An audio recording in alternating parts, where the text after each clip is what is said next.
오늘부터 수요일마다 신명기의 말씀에 대해서 살펴보려고 합니다. 여러분이 잘 아시는 것처럼 신명기는 모세오경의 결론과 같은 책입니다. 신명기라는 그 이름이 가지듯이 신명기라는 이름은 원래 말씀들이라는 의미를 가지는데 중국어 성경을 한국어로 번역을 하는 과정에서 중국어 성경의 이름을 딴 겁니다. 그래서 반복할 신을 사용해서 다시 하는 명령이죠. 그런데 우리가 출애굽기 20장 이후에 있는 하나님께서 모세를 통하여서 호렙산에서 주셨던 그 율법도 있고 레위기에 있는 제사법 외에 그 율법들도 있는데 신명기에서는 그 모든 율법을 통합하고 그 율법에 대해서 조금은 실용적으로 조금은 적용이라는 관점에서 설명하는 부분들이 좀 더 포함이 되어 있습니다. 율법 그대로가 아니라 율법에 대한 강해나 해설이 포함된 것 같은 그런 느낌이 있습니다. 그래서 우리가 신명기를 통해서 하나님께서 이스라엘 백성들을 향한 그 마음과 저와 여러분을 향한 그 마음과 기대에 대해서 살펴보면 좋겠습니다. 그래서 우리가 신명기를 나눌 때 말씀을 드렸던 것처럼 이스라엘 백성들의 역사는 신명기라는 그 언약서 위에 서 있습니다. 그래서 이스라엘 백성들의 역사는 신명기라는 언약의 말씀의 기준을 따라서 순종하면 복을 받고 불순종하면 화를 당하는 식으로 되어 있습니다. 그래서 어떻게 보면 신명기라는 이 말씀은 이스라엘 백성들이 그 역사를 가늠하는 잣대요 표준과 같은 것입니다. 물론 신명기의 말씀은 모든 말씀을 드렸던 것처럼 출애굽기와 출애굽기 20장 이후에 있는 그 말씀들 그리고 레위기에 있는 말씀들의 통합한 말씀이지만 그러나 이 말씀을 모세는 광야에 출애굽한 제2세대에게 하는 말이죠. 우리가 오늘 본문 말씀 잠깐 볼까요? 우리 3절의 말씀 보겠습니다. 3절 같이 읽겠습니다. 40째 해 11째 달 그 달 첫째 날에 모세가 이스라엘 자손에게 여호와께서 그들을 위하여 자기에게 주신 명령을 다 알렸으니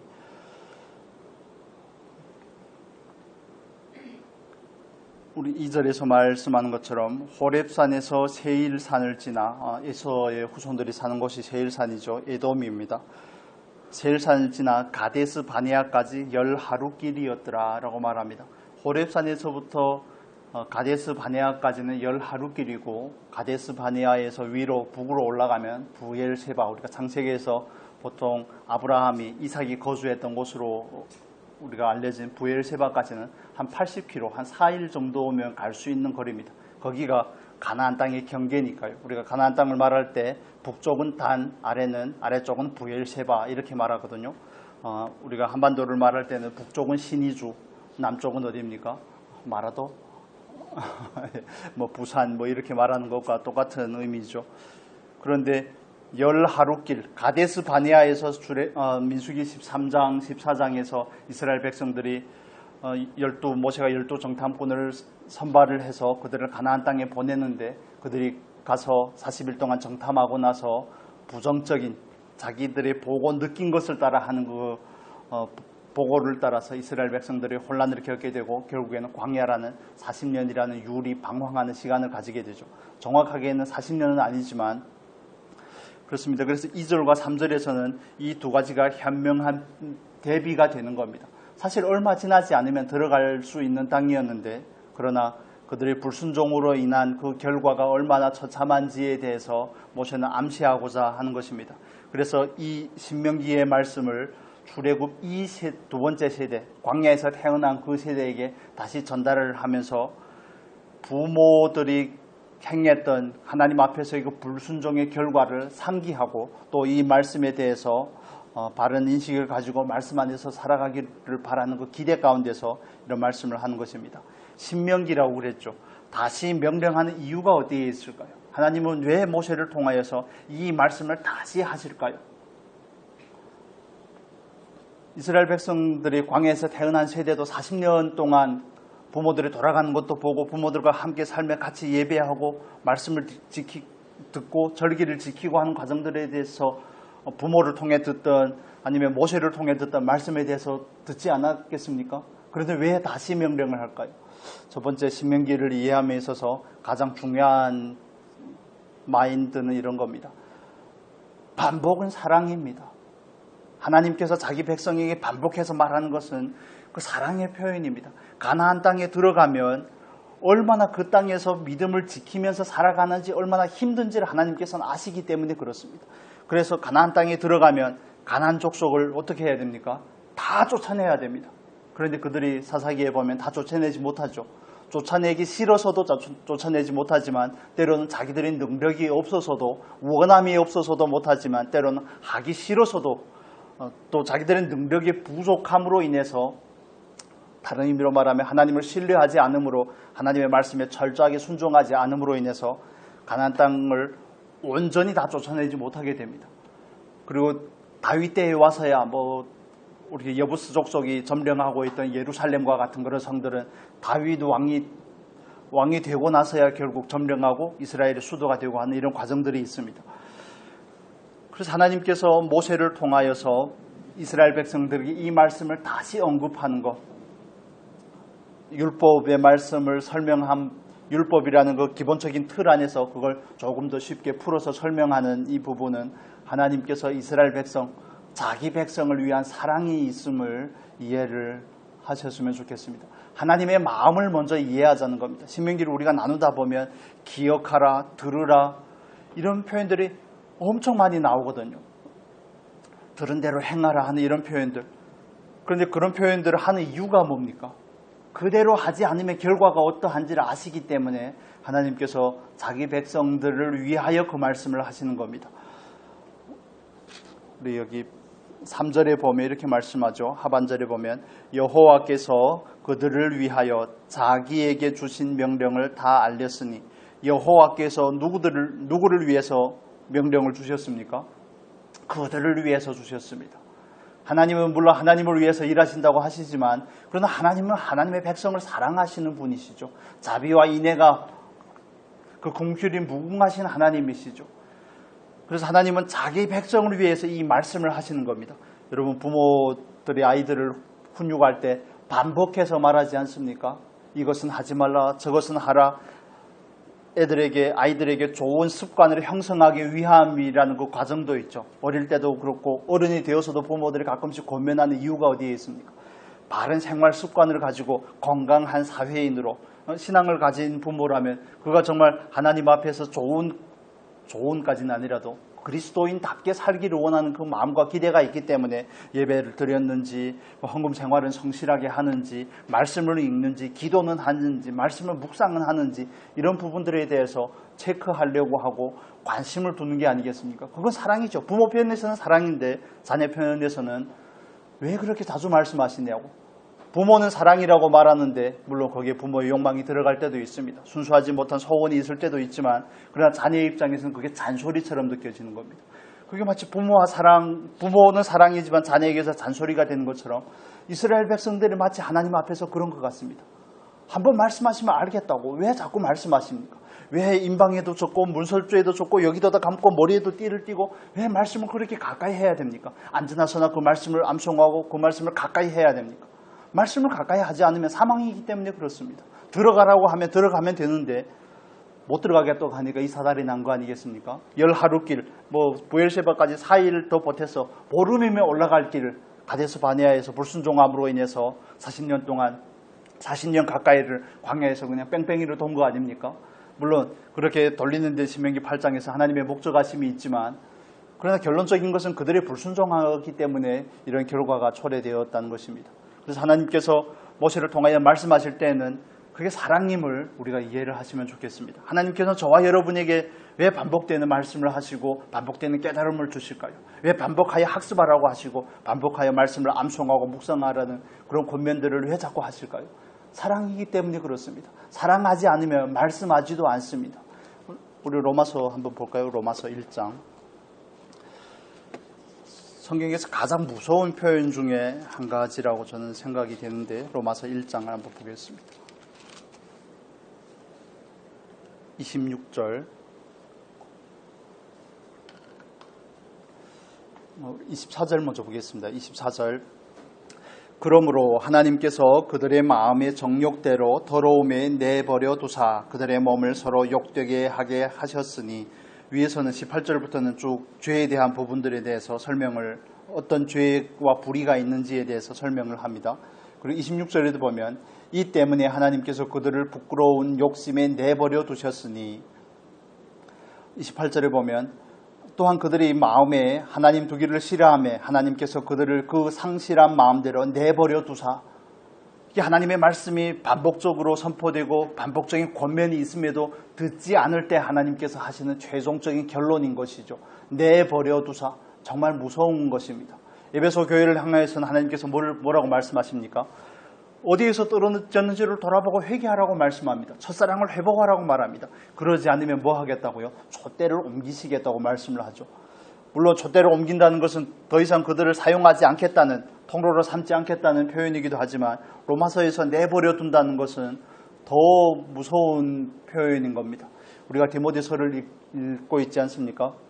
지난주에 디모데전서, 이번 주에 디모데후서, 디도서 이렇게 읽는데, 거기에도 보면 바울이 사단에게 내어줬다고 표현을 합니다. 후메네오를 사단에게 내어줬다고 말합니다. 그 영혼은 구원을 받지만 그 육체는 사단에게 내어줬다는 것이죠.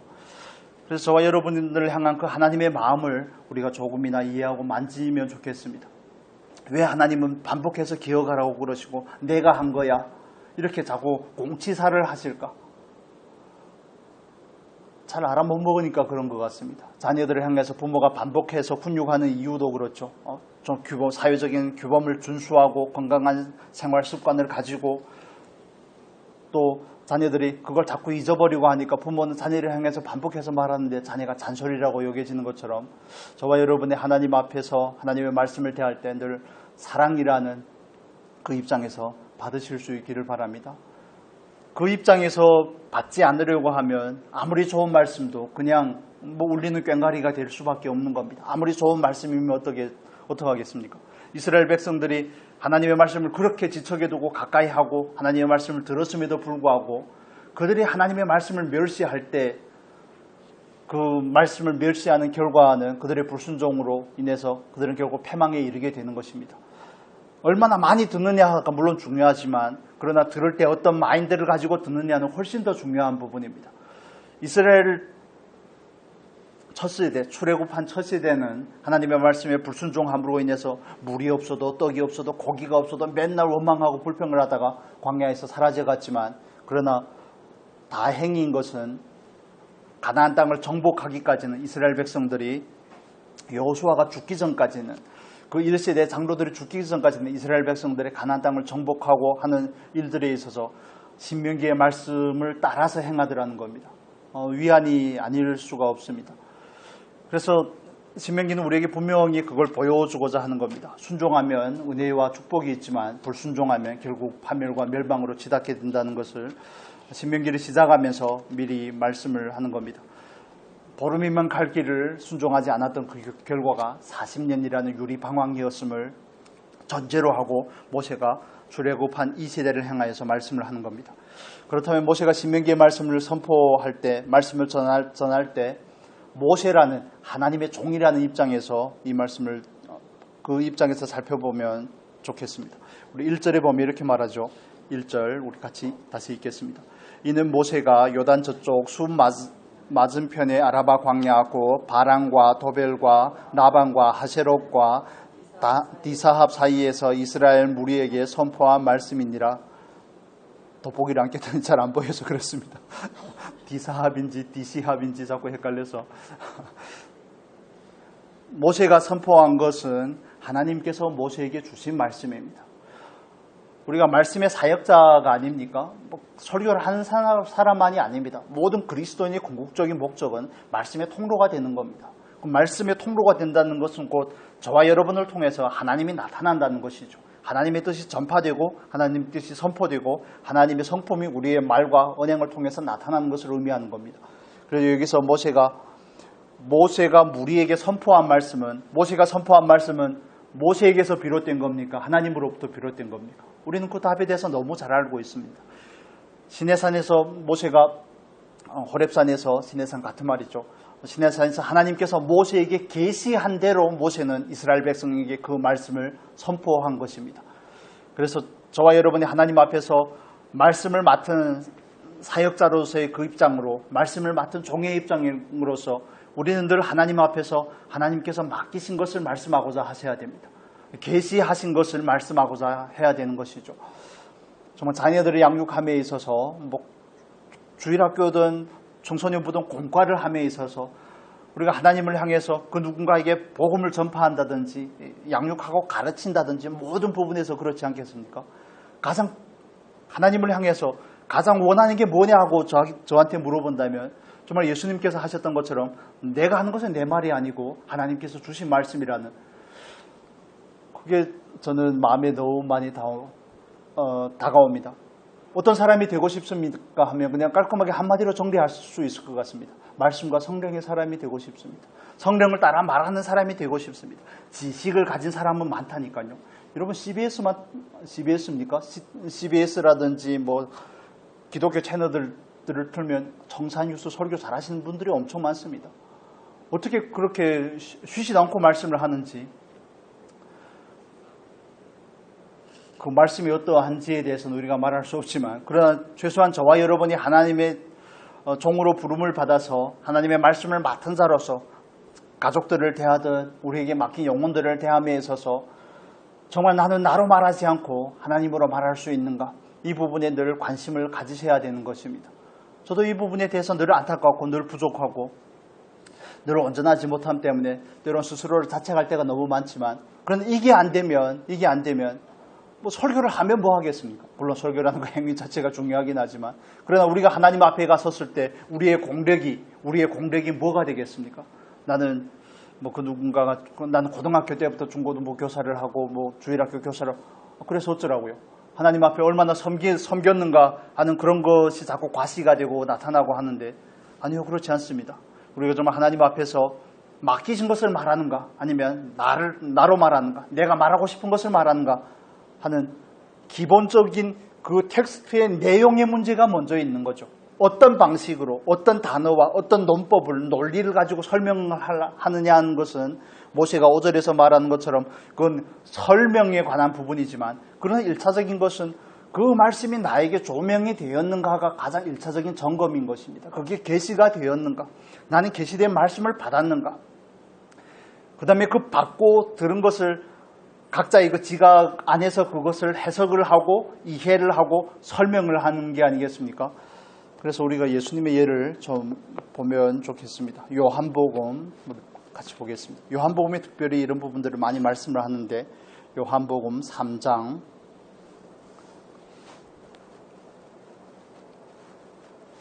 34절을 보겠습니다. 요한복음 3장 34절 우리 같이 읽겠습니다. 하나님이 보내신 이는 하나님의 말씀을 하나니 이는 하나님이 성령을 한량없이 주심이니라. 그렇습니다. 하나님이 보내신 이는 하나님의 말씀을 하나니 이는 하나님의 성령을 한량없이 주심이니라. 하나님께서 우리를 보내셨다면 우리는 하나님께서 나에게 주신 말씀이 있어야 되는 겁니다. 때로는 하나님께서 준 것인지 아니면 내가 연구한 것인지 내가 가지고 있는 것을 꺼낸 것인지 헷갈릴 때가 있습니다. 그 헷갈릴 때가 있는 게 어찌 보면 인생이 가진 연약함이겠죠. 어떻게 늘 감동이 되고 어떻게 늘 그렇게 깨어서 늘 그렇게 민감하겠습니까? 때로는 구분이 되지 않지만 제가 말씀드리고자 하는 것은 하나님 앞에서의 그 마음의 중심의 문제를 말하는 겁니다. 우리가 자꾸 이걸 행위의 문제를 따라서 예를 들어서 이렇게 설교 원고를 가지고 설교를 하면 그게 성령을 따라 말하는 게 아니라고 착각을 하시면 안 됩니다. 그건 원고가 있느냐 없느냐의 문제가 아니라 그 마음에서 정말 하나님께서 말씀하시는 것을 따라 말하고자 하느냐라는 그 가장 중심의 문제이죠. 원고가 없어도 자기 소리를 할 수가 있습니다. 원고가 있어도 자기 소리를 할 수가 있고, 그래서 그건 어떤 설교하는 방식의 문제가 아니라 중심과 태도의 문제이죠. 그냥 가르치는 거라면, 그냥 주어진 내용을 가지고 가르치는 것이라면 어찌 보면 조금 더 수월할 수 있겠습니다. 그건 지식과 지식에 있어서 하는 부분이고, 물론 거기에도 성령의 역사가 필요한 부분이지만 가르치는 것과 선포하는 것, 모세와 같이 선포하는 것은 전혀 다른 개념이죠. 이건 헬라어에서는 캐리그마라고 그럽니다. 하나님의 말씀과 하나님의 복음을 선언하는 것이죠. 하나님의 통로가 되어서 선언을 하는 겁니다. 예수님께서 그러셨던 것처럼 예수님은 하나님께서 보내신 분이시기 때문에 하나님께서 말씀하라고 하신 부분만 말씀하신다고 증언을 합니다. 우리 7장에 가보면 이 부분을 또 이렇게 말씀합니다. 요한복음 7장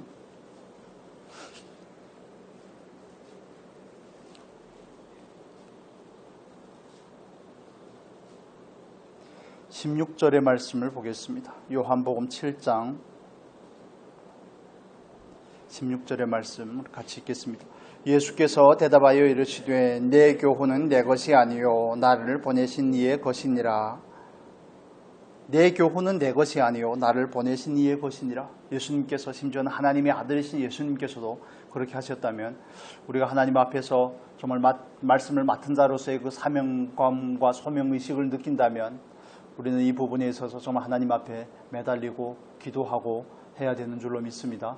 성령을 한량없이 주신다고 하신 그 주님께서 정말 우리가 하나님 앞에서 하나님으로 말하고자 하고 하나님께서 주신 것을 나타내고자 한다면 성령님께서 우리를 인도하여 가실 줄로 믿습니다.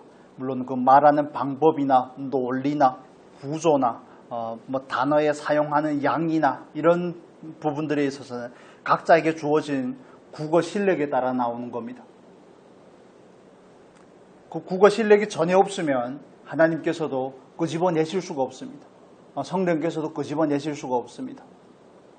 그래서 이런 부분들은 저와 여러분이 준비를 해야 되는 부분이고, 그러나 제가 말씀을 드리고자 하는 것은 그 중심의 문제를 말씀을 드리는 겁니다. 원고를 보느냐 보지 않느냐, 말씀을 적어왔느냐 적어오지 않았느냐, 말씀을 달달 외우느냐 아니면 보고 읽느냐, 이런 것은 외적인 행위의 부분이지만 그러나 그 가장인 마음 가운데 중심에 있어야 될 것은 하나님께서 보여주시지 않으시면 말씀하지 않겠습니다라는 각오죠. 그러나 발에 불이 떨어지면, 발등에 불이 떨어지면 하나님이 주신 것인지 내 말인지 해야 됩니다. 주일날 설교를 해야 되는데 확실하지 않아도 해야 되지 않겠습니까? 어떻게 생각하십니까? 찬송을 고르는데 뭐 감동이 전혀 안 오는데 그러면 안 데서 골라야죠. 음정이 안 틀리는 데서 골라야죠. 저 처음에 영광에 있는 그 교회에서 전도체 신학교 3학년 때였던 것 같아요. 신학교 3학년 때였는데 금요일날 그때는 금요 기도회가 있었습니다. 그래서 금요 기도회는 목사님께서 설교하시고 같이 기도를 1시간 철야 기도 10시까지 하고 그랬었는데 목사님 건강이 워낙 좀 약하셔서 예배 시간인데 못 나오신 겁니다. 예배 시간인데 못 나오시고 그러다 보니까 부교육자는 저밖에 없으니까 저는 준비도 하지 않은 상태에서 제가 그걸 해야 되는 거죠. 그때 사모님께서 저에게 했던 그 말이 제가 그때 들을 때는 너무 영성이 없는 거 아닌가 하는 생각이 들었습니다. 목사님이 가장 잘하는 걸로 하라고 그렇게 얘기하더라고요. 저는 물론 나름대로 감동으로 했지만 사모님께서 저에게 네가 가장 잘하는 걸로 해 그렇게 얘기하시더라고요. 지금에 와 보니까 그 말이 뭔 말인지 조금 이해가 됩니다. 그럴 때도 있더라는 겁니다. 여러분 공과하시면서 그렇게 감동이 팍팍 오십니까? 여기까지만. 그래서 우리가 때론 정말 발등에 불이 떨어지면 마지못해라도 하죠. 울며 겨자 먹기라도 하죠. 반드시 해야 되니까 하는 것일 수도 있지만 그러나 그 마음의 중심의 문제는 우리가 늘 점검을 해봐야 될 부분의 문제입니다. 그래서 말씀을 받은 자가 되실 수 있기를 예수님의 이름으로 축복합니다. 말씀을 받은 자가 되어야 됩니다. 두 번째는 말씀을 맡은 하나님의 종인 모세를 통해서 우리가 또 볼 수 있는 부분은 3절에 읽었던 부분인데 하반절의 말씀을 제가 다시 말씀을 드리면 여호와께서 그들을 위하여 자기에게 주신 명령을 다 알렸더라 이렇게 표현을 합니다. 다 알렸더라. 사실 하나님께서 주신 계시를 받았다면 계시를 이미 받음을 전제로 했을 때에는 그 받은 것을 다 전할 수 있는 것 엄청난 용기가 필요합니다. 여러분 신명기 쭉 읽어보십시오. 하나님께서 모세를 통해 이스라엘 백성들에게 한 얘기 중에 좋은 얘기가 많은지 아니면 책망이나 이런 그들에 대해서 말씀에 대해서 경계를 가지라고 책망하는 권면하는 내용이 많은지를 살펴보시면 우리는 너무너무 잘 압니다. 목이고든 백성들이라고 막 책망을 하고 질타를 할 때가 너무너무 많은 것을 볼 수가 있습니다. 아무리 모세라도 그렇지. 모세에게 막 죽기 살기로 대드는 게 이스라엘 백성들이 아닙니까? 한 장관을 세워서 애굽으로 돌아가자고 막 대드는 게 이스라엘 백성들입니다. 그들의 완악함이죠. 아무리 모세라도 그들 앞에서 이렇게 반복해서 얘기하는 거 쉽지 않겠죠. 모세가 지금 모압 평지에서 요단강 동편 모압 평지에서 신명기를 설교를 하는데 여기까지 오기 전에도 그들이 모세에게 대들지 않습니까? 하나님께서 모세를 통하여서 이스라엘 백성들을 향하여서 반석을 명하여 물을 내라고 할 때 모세가 왜 반석을 쳐서 명하면서 그들에게 또 한 소리를 합니까? 그 데미지가 모세에게 쌓여서 그런 겁니다. 이 패역한 족속들을 향한 그 원함이 마음에 쌓였기 때문에 순간 그 브레이크가 풀려서 튀어나오는 것이죠. 그런 이스라엘 백성들을 향하여서 반복해서 말하는 모세, 그거 결코 쉽지 않습니다. 저와 여러분도 하나님께서 주신 분명한 감동이 있는데 그게 좋은 말이면 얼마나 좋겠습니까? 그런데 그게 책망의 말이라면, 듣기 싫은 말이라면 그 말을 하는 게 쉽지가 않거든요. 다 말해야 된다고 그러는데 절반만 말할 수는 없고. 늙은 선지자 생각나지 않습니까? 저번에 전사님 하나님께서 보내면 보낸 말을 하고 그냥 갈 것이지 속아가지고 사자밥이 되고 이게 뭔 꼴입니까? 그냥 하라는 것만 하면 되는데 때로는 우리가 붙이기도 하고 빼먹기도 하고 좋은 것은 하고 하고 싶지 않은 것은 빼먹고 여기는 정말 엄청난 믿음과 용기가 필요합니다. 모세는 자칫 생명의 위협을 느낄 수도 있죠. 다행히 이 세대니까 다행인 것이죠. 1세대 같으면 대들고 죽이려고 했을 것입니다. 아마. 이런 예들은 성경에 정말 무수히 많습니다. 어떻게 하면 하나님께서 계시하신 것을 다 말할 수 있을까? 이건 믿음의 문제입니다. 우리 사무엘상 잠깐 볼까요? 사무엘의 예를 보면 이렇게 사무엘 3장 보겠습니다. 3장 18절 3장 18절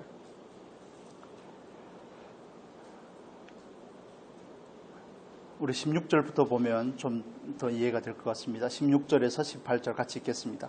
엘리가 사무엘을 불러 이르되 내 아들 사무엘아 하니 그가 대답하되 내가 여기 있나이다 하니 그가 이르되 내게 무엇을 말씀하셨느냐 청하노니 내게 숨기지 말라. 내게 말씀하신 모든 것을 하나라도 숨기면 하나님이 내게 벌을 내리시고 또 내리시기를 원하노라 하는지라. 사무엘이 그것을 그에게 자세히 말하고 조금도 숨기지 아니하니 그가 이르되 이는 여호와이시니 선하신 대로 하실 것이니라 하니라. 아멘. 엘리가 아무리 영적으로 어둡고 몸이 비대하다고 해도 이런 부분들에 있어서는 그래도 제사장다운 그런 면모가 조금 보이는 것 같아서 그렇습니다. 사무엘에게 협박할 땐 좀 다른 모습이긴 하지만 이게 협박이잖아요. 내게 숨기지 말라. 내게 말씀하신 모든 것을 하나라도 숨기면 하나님이 내게 벌을 내리시고 협박이죠 완전. 그런데 사무엘이 18절에서는 성경이 이렇게 강조합니다. 그것을 그에게 자세히 말하고 조금도 숨기지 아니하니라. 물론 하나님께서 사무엘에게 주신 말씀을 했겠지만 사무엘은 어립니다. 엘리는 아직까지는 대제사장이 아닙니까? 그런데 그 대제사장 엘리 앞에서 자기를 먹여주고 입혀주고 제사장으로서 훈련을 받게 하고 나시린으로서 자기를 받아주고 거들어준 분이 아닙니까? 그 엘리를 향하여 우리는 그냥 사무엘이 믿음이 좋은가 보다 그러지만 여러분 자기 스승에게 쓴소리를 하기 쉽지 않습니다. 여러분님이 하실 수 있겠습니까? 자녀에게도 눈치를 보고 말할까 말하지 말까를 고민을 하는데 어떻게 스승에게 그러면 내일 한번 가서 한번 해보시죠. 목요일인데 마침 이런 건 이렇게 하셔야죠. 이렇게 가르마를 좀 터주시죠. 이게 쉬운 일이 아니라는 것을 말씀을 드립니다. 그렇게 하기 위해서는 내가 이렇게 말씀을 했을 때 나에게 어떤 피해가 올까를 생각하면 전혀 말할 수가 없습니다. 정말 그게 사랑이고 하나님께서 나를 통로로 삼으셨다는 그런 마음이 있을 때만이 비로소 전할 수 있는 겁니다. 또 한 가지 대표적인 예가 다윗이 우리아를 취하고 우리아의 아내를 취하고 우리아를 죽이고 하는 정말 육신에 빠져있던 그 상황 가운데 하나님께서 나단을 보내시지 않습니까? 여호와께서 나단을 보내심에라고 말씀을 합니다. 그 보냄을 받고 가는 나단이 떨리지 않았을까요? 아무리 선지자는 목에 칼이 안 들어옵니까? 얼마나 왕이잖아요. 더군다나 그 왕은 지금 영적으로 깨어있는 상태도 아닙니다. 육신에 잠에 빠진 지 이제는 1년여가 되어서 자칫 한마디를 잘못 던지면 목이 날아날 수도 있는 그런 상황이죠. 다윗을 너무 높게 생각하시면 안 됩니다. 그분도 우리와 똑같은 사람이라는 것을 잊지 말아야 되는 거죠. 육신에 빠져 있으면 나발을 죽이려고 할 때 그 다윗의 모습을 보십시오. 그 충천하는 분노를 보십시오. 나발이 한 사람이 다윗을 모욕을 했지만 다윗이 뭐라고 그럽니까?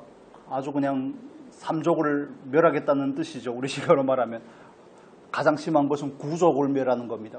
사돈 8촌까지 다 멸하는 게 가장 험한 거고, 그 가정에 있는 모든 남자들을 다 죽이겠다는 거 아닙니까?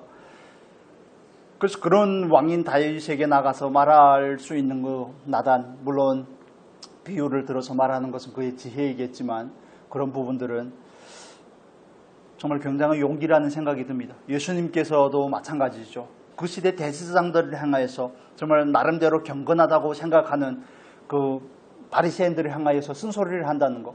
결국엔 쓴소리를 하다 죽으신 거 아닙니까?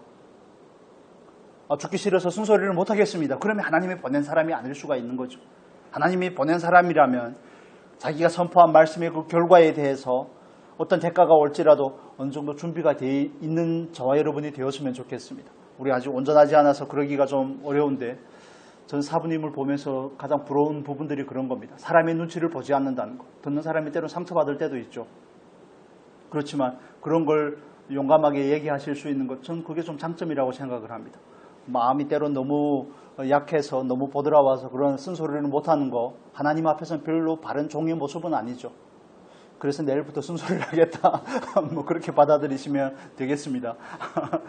그래서 이런 부분들, 그래서 단순하게 계시받은 것을 다 말했다가 아니라 거기에 포함이 된 게 뭡니까? 그 배후에 있는 게 그 중심에 뭐가 있습니까? 나를 버림이 없으면 그게 안 된다는 겁니다. 나를 버리지 않으면 그게 안 된다는 거죠. 참 어려운 공과지만 우리가 그 마음을 사모할 수 있었으면 좋겠습니다. 그리고 마지막 5절을 잠깐만 설명을 드리면 5절에서 보면 이렇게 말하는 것을 볼 수가 있습니다. 5절에 보면 모세가 요단 저쪽 모압 땅에서 이 율법을 설명하기 시작하였더라. 일러스되 이렇게 설명하다는 것은 이미 계시받은 그 율법에 대해서 다시 물론 가르치지만 그러나 거기에는 모세의 생각이 개입이 됐다는 것이 아니라 그것을 풀어서 쉽게 했다는 것을 의미하는 겁니다. 여러분 쭉 읽어보셔도 아시겠지만 이 신명기에서 모세가 율법을 다시 설명을 할 때의 그 내용, 세 번의 설교를 통해서 그 할 때의 내용은 우리가 출애굽기 20장 이후에서 읽을 때와 레위기에서 읽을 때에 비해서는 조금 부드러운 부분들이 있습니다. 마치 예수님께서 가르치실 때 어떤 방법으로 가르치십니까? 비유를 들어서 가르치시죠. 일상생활에 있어서 이스라엘 백성들이 다 알아먹을 수 있는 이스라엘 백성들의 삶의 패턴과 풍습을 가지고 설명을 하시죠.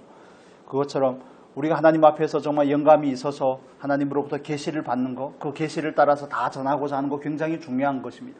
그러나 그 부분에 있어서 또 한 가지 필요한 것은 지혜의 말씀의 은사이죠. 그렇지 않으면 그걸 풀어낼 수가 없습니다. 쉽게가 안 됩니다. 받은 걸 고지고대로는 전할 수 있을지 모르지만 그게 은사자들이 하는 일들이 아니겠습니까? 그러나 그걸 풀어서 설명한다는 것, 그런 의미에서 아이들을 가르치는 일에 있어서 쉽지 않은 것이죠. 우리 유소년이나 청소년들에게 설명을 하는 거 굉장히 어렵습니다. 큰 도리, 큰 원칙을 말하면 얼마나 이해가 되는지 잘 모르겠습니다. 저도 우리 애들한테 계속 물어봅니다. 유신이하고 청아한테 설교한 거, 제가 설교할 때도 전사님 설교한 내용이든 알아먹었냐고, 뭔 얘기를 했냐고 자꾸 물어보죠. 애들은 귀찮을 수 있겠지만 자꾸 물어봅니다. 이런 부분들이 결코 쉽지 않기 때문에 정말 우리가 말씀을 정리하면 정말 계시를 받을 수 있는 저와 여러분이 되었으면 좋겠습니다. 내 안위를 살피지 않고 자기 안위를 살피지 않고 고지고대로 정말 지혜로운 방법으로 전할 수 있었으면 좋겠습니다. 그리고 그걸 풀어서 쉽게 설명할 수 있는 그 능력까지 구비가 된다면 정말 하나님 앞에서 좋은 통로가 될 수 있지 않을까, 모세와 같은 하나님의 종으로서 쓰임을 받지 않을까 하는 그런 생각을 합니다. 그런 기대를 가지고 소망 가운데 세워져가는 저와 여러분이 되었으면 좋겠습니다.